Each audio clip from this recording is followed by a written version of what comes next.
Información precisa, completa, veraz, objetiva e independiente. Directo a tu pantalla.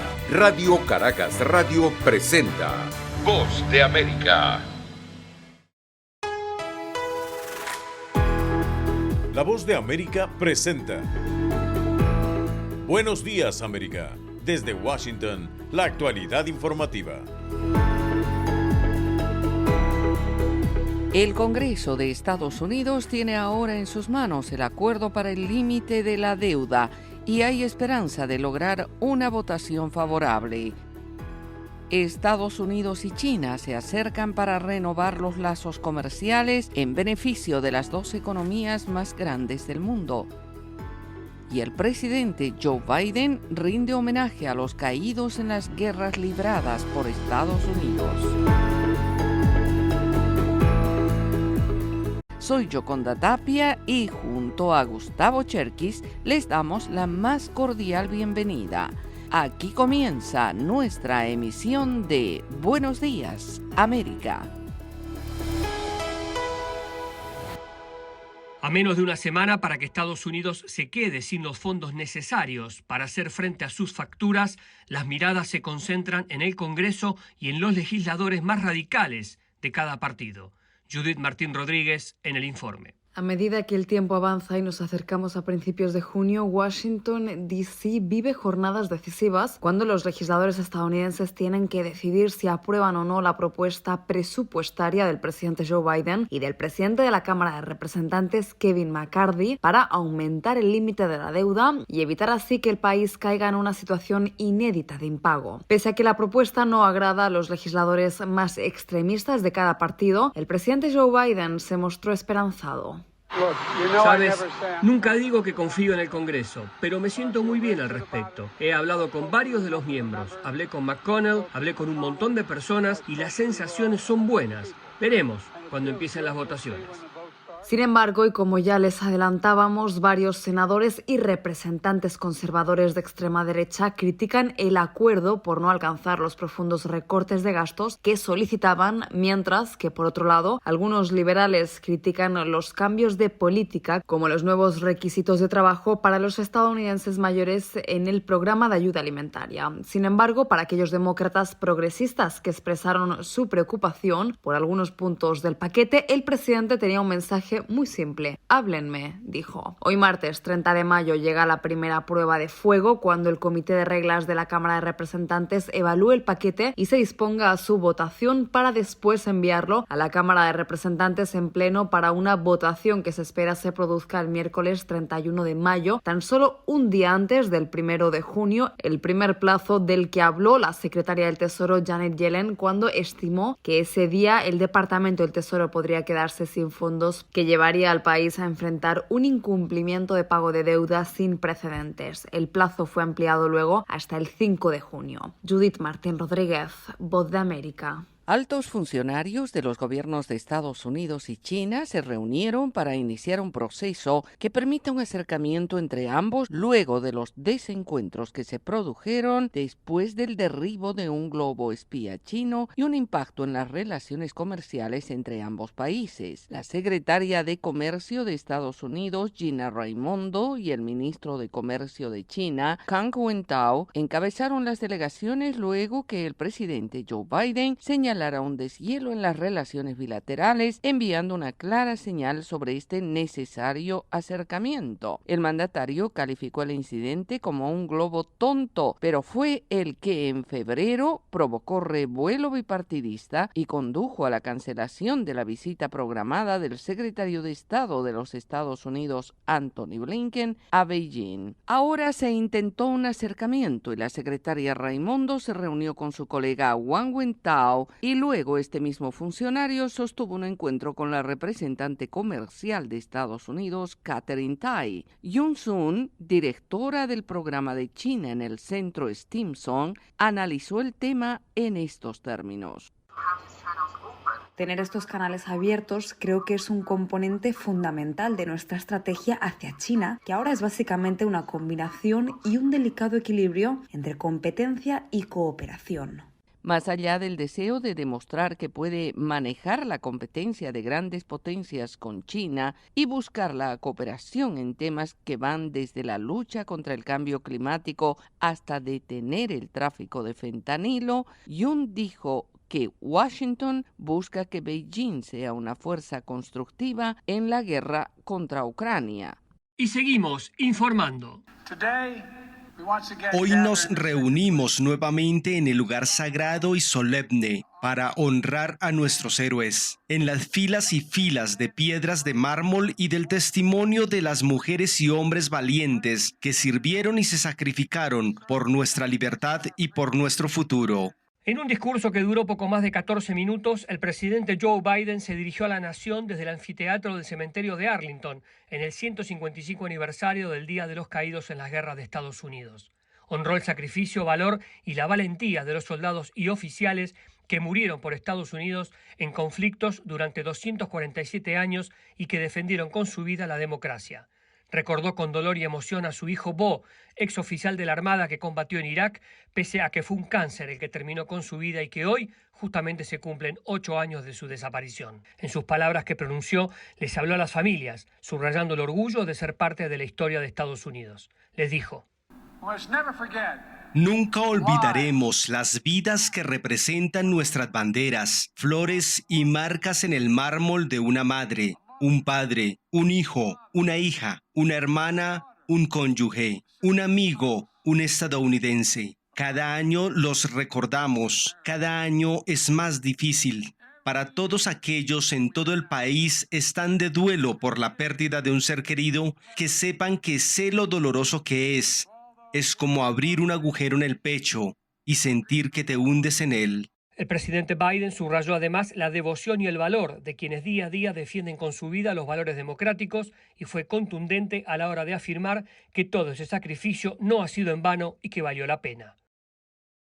Y en otro tema informativo, autoridades en Florida anunciaron una exención fiscal para la compra de insumos de emergencia en previsión de la temporada de huracanes. José Pernalete tiene este reporte.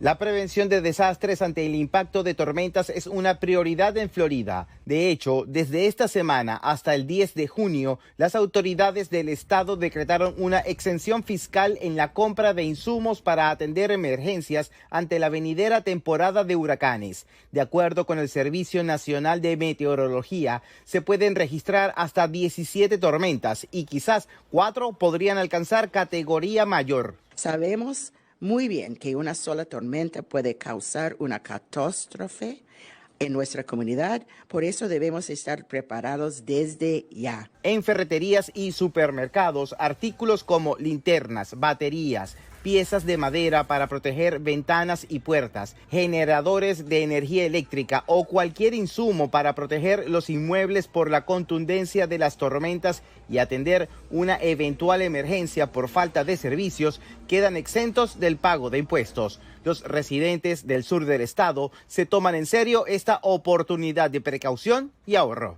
Sí, claro.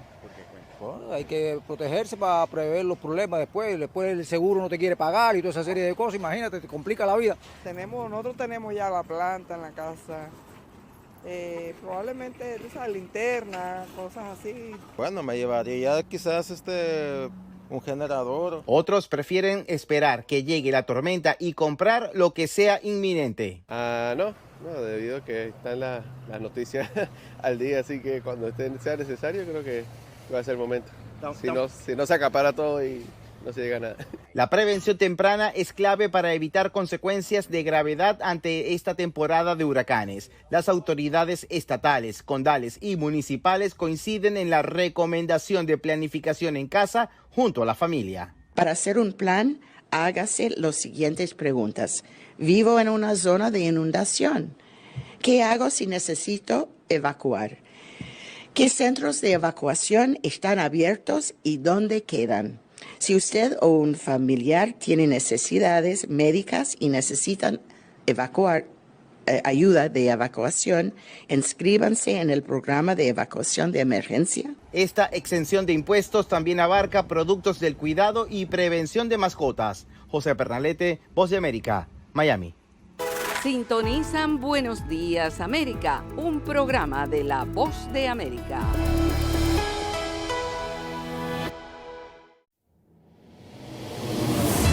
Y ahora, en Buenos Días América, nos vamos a la sala de redacción de La Voz de América.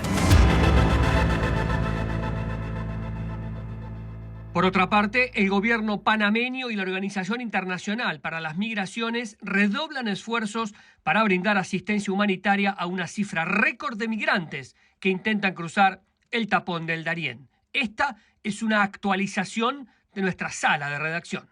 A lo largo de los años, el tapón del Darién, ubicado en la frontera entre Colombia y Panamá, se ha convertido en un punto habitual de tránsito para los migrantes que se dirigen al norte, y las cifras más recientes de 2023 sobrepasan ampliamente los altos números registrados en 2022, año en que 258,000 personas cruzaron por ese lugar. Muchos de los inmigrantes que realizan esta travesía están equipados muy precariamente para el viaje, que suele durar de 2 a 10 días y durante el que al menos 137 personas fallecieron o desaparecieron el año pasado, según datos del proyecto Migrantes Desaparecidos. A la fecha, migrantes de más de 40 nacionalidades han cruzado el Darién, provenientes de Sudamérica, Asia y África. Países como Venezuela, Haití, Ecuador, China, India, Afganistán, Camerún y Somalia son los que tienen mayor número de migrantes, y de estos la mayor parte son venezolanos. Y Eduardo Leblanc, de la organización Defensor del Pueblo de Panamá, expresó a medios locales sobre este tema. Los venezolanos a este momento por el Darién han pasado 78.836 personas y contando. Luego sigue la nacionalidad ecuatoriana, ¿no?, con unos 19.000. De acuerdo con estadísticas del gobierno de Panamá, de enero a abril de 2023, una cifra récord de 148,000 personas cruzaron el Darién. La Organización Internacional de las Migraciones trabaja con autoridades panameñas y están redoblando sus esfuerzos para brindar asistencia humanitaria, protección e información a las personas en tránsito. Las organizaciones de derechos humanos hacen hincapié en que muchos de los migrantes se quedan en el camino, son asesinados o fallecen por las inclemencias de la selva, aunque no se atreven a puntualizar datos precisos sobre muertes y desapariciones. Sala de redacción, Voz de América.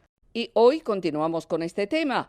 Agentes federales afirman que el fentanilo, la droga sintética, puede fabricarse a bajo costo con ingredientes provenientes de China y que llegan a través de México. Héctor Contreras tiene los detalles en esta segunda entrega. Armas automáticas modificadas ilegalmente, cientos de miles de dólares en efectivo y más de 20 kilogramos de fentanilo, todo incautado en un apartamento de Seattle como parte de una operación policial a nivel nacional contra los opioides sintéticos. Jacob Galván, un agente especial de la Administración de Control y Drogas de Estados Unidos en Seattle, dice que el fentanilo es mortal en sobredosis especialmente pequeñas.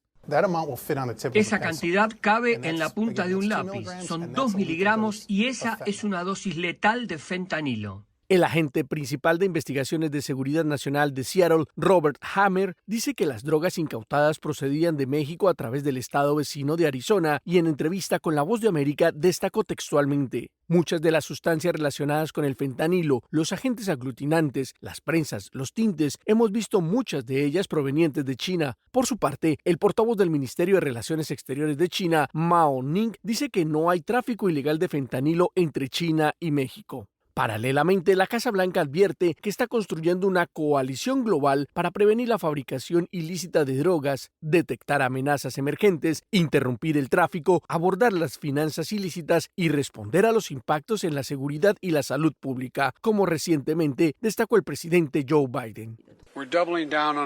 Estamos redoblando nuestro trabajo para interrumpir las drogas sintéticas que se han cobrado demasiadas vidas estadounidenses y canadienses. Al reforzar nuestro trabajo conjunto con el diálogo sobre drogas de América del Norte con México y construir una nueva coalición global contra los opioides sintéticos, estamos trabajando para sacar estas drogas asesinas como el fentanilo de nuestras comunidades. Jacob Galván, quien trabaja en la Administración de Control de Drogas de Estados Unidos, asegura que algunas píldoras falsas están hechas para parecerse a las legítimas y otras están teñidas con los colores del arco iris para hacerlas más atractivas para los clientes jóvenes a los que se llega a través de las redes sociales. Este especialista además considera que los carteles de la droga no ven ningún inconveniente en vender pastillas con fentanilo que podrían matar a sus clientes porque el tamaño del mercado al que pueden llegar en la red es tan grande que vale la pena correr el riesgo. Héctor Contreras, Voz de América, Washington. Continuamos informando aquí en Buenos Días América. Los presidentes de Venezuela y de Brasil se reunieron horas antes de la cumbre de mandatarios de países sudamericanos y se refirieron a la reconstrucción de sus relaciones bilaterales. Carolina Alcalde tiene los detalles. El presidente Nicolás Maduro fue recibido con honores de jefe de Estado por el presidente de Brasil, Luis Ignacio Lula da Silva, en el Palacio de Planalto luego de 8 años sin visitar ese país. A pesar de las fallas eléctricas que diariamente se registran en Venezuela, el mandatario que participará en la cumbre de presidentes sudamericanos que será celebrada hoy en Brasil, dijo que Venezuela está preparada para reconstruir la cooperación eléctrica con el estado de Roraima y toda la población fronteriza. Además, aseguró que abordaron el papel de los BRICS e insistió en la necesidad de la Unión Suramericana. Y si nos preguntan de Venezuela, ¿ustedes aspiran algún día a ser aceptados en los BRICS? Venezuela dice sí, quisiéramos ser parte de los BRICS de manera modesta. En tanto, el presidente Lula da Silva cuestionó los errores políticos que distanciaron a los gobiernos de Venezuela y Brasil y aseguró que está en manos del presidente venezolano construir su narrativa para que la nación se convierta en un país soberano, pues según dijo, el autoritarismo en Venezuela es una narrativa construida. Además, se pronunció contra el dirigente opositor Juan Guaidó. Discutí muchísimo con los compañeros europeos y les decía que no comprendía cómo un continente que había logrado ejercer la democracia también era capaz de aceptar la idea de que un impostor fuese presidente de la República porque no les caía bien o no les gustaba el presidente elegido. La organización defensora de derechos humanos Provea rechazó las declaraciones del mandatario brasilero y negó que se trate de una narrativa construida. En ese sentido, aseguró que el gobierno venezolano lleva a cabo un plan sistemático contra la población civil y disidente, y recordó que miles de víctimas apoyan la reanudación de la investigación de la Corte Penal Internacional contra el Estado venezolano por crímenes de lesa humanidad. Carolina Alcalde, Voz de América, Caracas. En tanto, la tensión crece entre Perú y México luego que el Congreso peruano declarara persona no grata al presidente de México, Andrés Manuel López Obrador. Silvia González con este informe.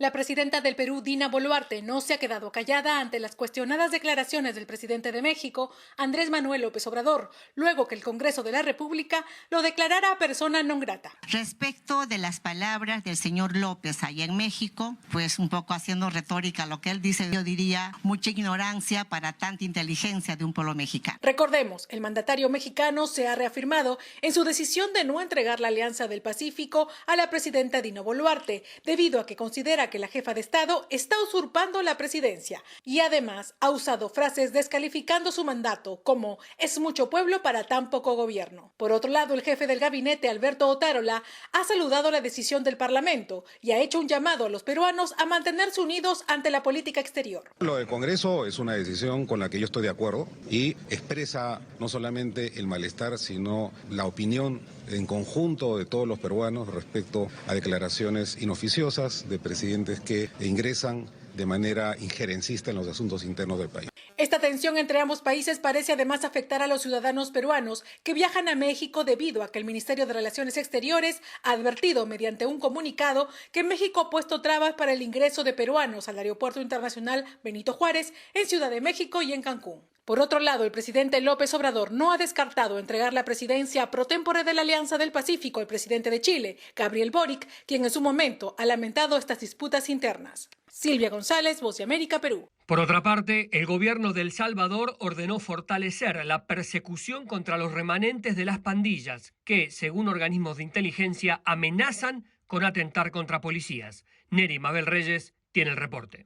Unidades especiales de la policía de El Salvador han sido desplegadas para endurecer la persecución contra lo que califican son remanentes de las pandillas, luego que la inteligencia de seguridad interceptara mensajes en los que estos grupos amenazaban con atentar contra la vida del personal policial y contra civiles que en las comunidades brinden información sobre el movimiento que realizan los reductos de estas estructuras que aún quedan en distintos puntos del país. El homicidio de un agente de la policía ocurrido el 16 de mayo en la zona norte del país suma sumado a la información de inteligencia, son factores que han llevado a tomar la decisión de profundizar la ofensiva contra los grupos de pandillas, dice el experto en criminalística Ricardo Sosa. Han decidido profundizar la quinta fase del Plan Control Territorial y van al territorio a continuar la extracción de criminales que no les permita adaptarse y sobreponerse. En otro tema informativo, autoridades judiciales de El Salvador concluyeron una investigación y declararon culpables y condenaron a 14 años de cárcel al expresidente Mauricio Funes, quien está prófugo de la justicia, y también emitieron condena de 18 años de prisión a su exministro de Seguridad, el general retirado David Munguía, por los delitos de agrupaciones ilícitas e incumplimientos de deberes. El exministro de Seguridad, David Munguía, fue el único que estuvo presente en el juicio. Se refirió así al veredicto. Y yo verdaderamente estoy consternado y al mismo tiempo molesto por la forma en que se ha llevado este juicio, y las decisiones que se han tomado han tenido un carácter político,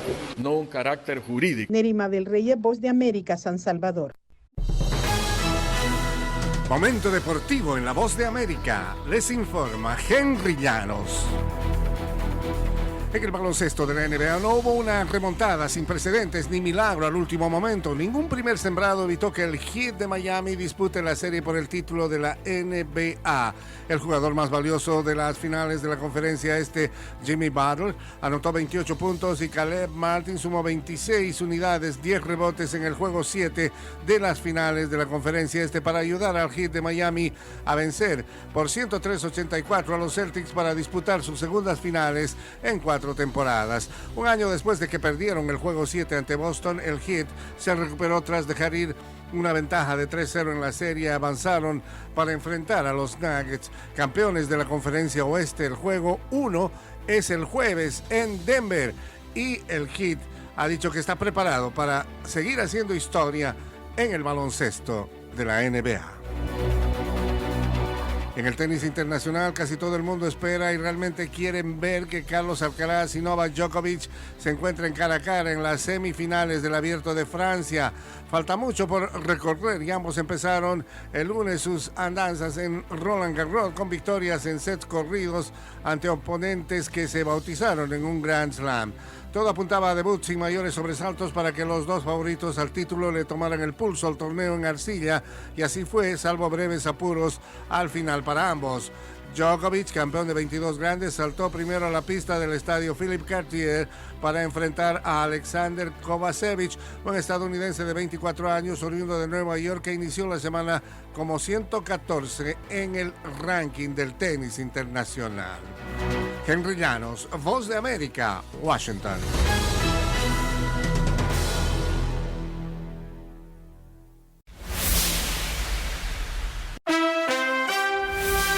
Estas son algunas de las noticias más destacadas del mundo del espectáculo. Desde Washington les saluda Alejandro Escalón.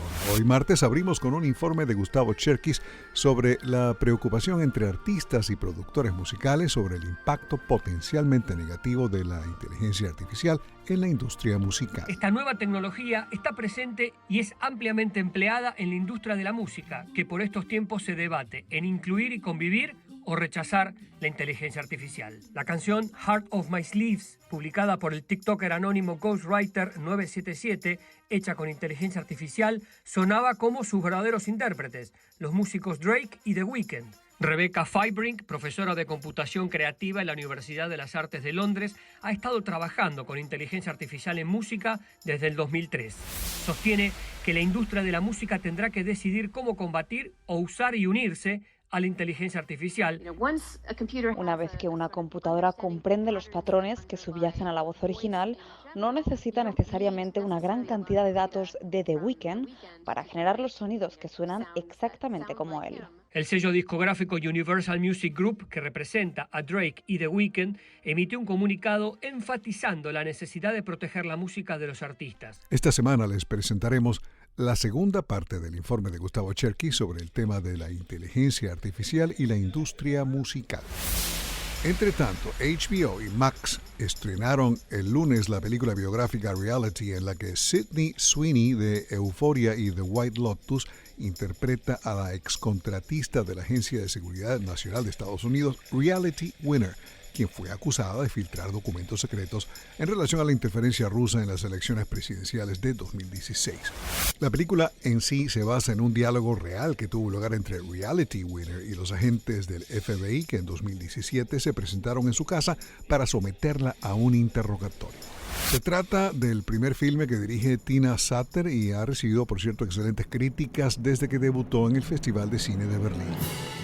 También pasado mañana jueves 1 del mes comienza en The Criterion Channel una nueva serie enfocada en el método de actuación. La serie incluye conversaciones sobre el tema de la actuación con Ethan Hawke y Vincent D'Onofrio y actuaciones de Sidney Poitier, Montgomery Clift, Marilyn Monroe y Marlon Brando. Entre los 25 títulos de la serie están A Place in the Sun de George Stevens y The Graduate, el graduado del director Mike Nichols. Desde La Voz de América en Washington se despide Alejandro Escalona. Será hasta mañana.